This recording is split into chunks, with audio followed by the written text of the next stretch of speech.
Dans la thérapeutique, nous pouvons dire qu'il y a un certain nombre, on peut dire 4 piliers essentiels. Celui qui est le plus utilisé en Chine, pas de nos jours, mais depuis toujours, ce sont la phytothérapie chinoise, l'art des plantes.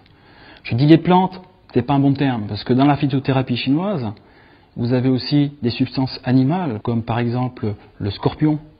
Vous avez des choses qui sont en rapport avec la peau de certains animaux, comme la peau de serpent. Il y a aussi des substances minérales, beaucoup de minéraux, très différents. Et puis, ce qui domine, bien sûr, c'est les substances végétales, hein, d'accord, les plantes.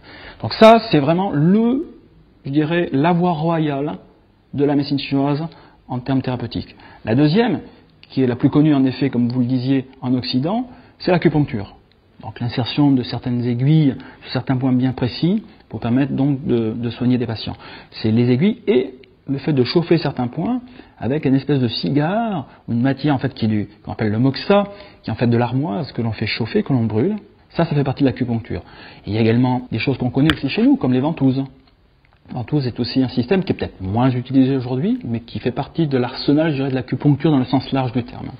Donc après la phytothérapie et l'acupuncture, vous avez également tout ce qui tourne autour du massage et des manipulations vertébrales ou articulaires, qui sont assez proches de l'ostéopathie et de la chiropraxie, d'accord. Enfin, en tout cas, c'est une médecine manuelle au niveau du squelette. Et puis tout ce qui est massage thérapeutique, des massages spécifiques à la médecine chinoise, on pourrait dire que c'est l'équivalent de nos kinés, mais avec des techniques différentes. Et enfin, le quatrième grand pilier de la thérapeutique chinoise, c'est la diététique. Alors, dans la diététique, il y a surtout deux grands, je dirais, domaines.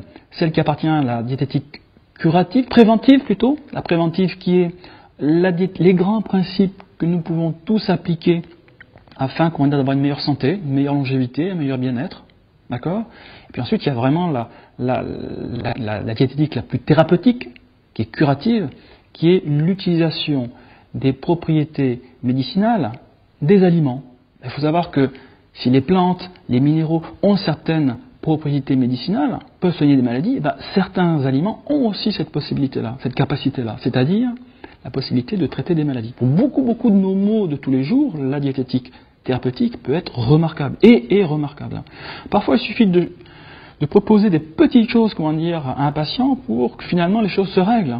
On n'est pas toujours face à des maladies graves et complexes. Et dans ce cas-là, la diététique est vraiment remarquable.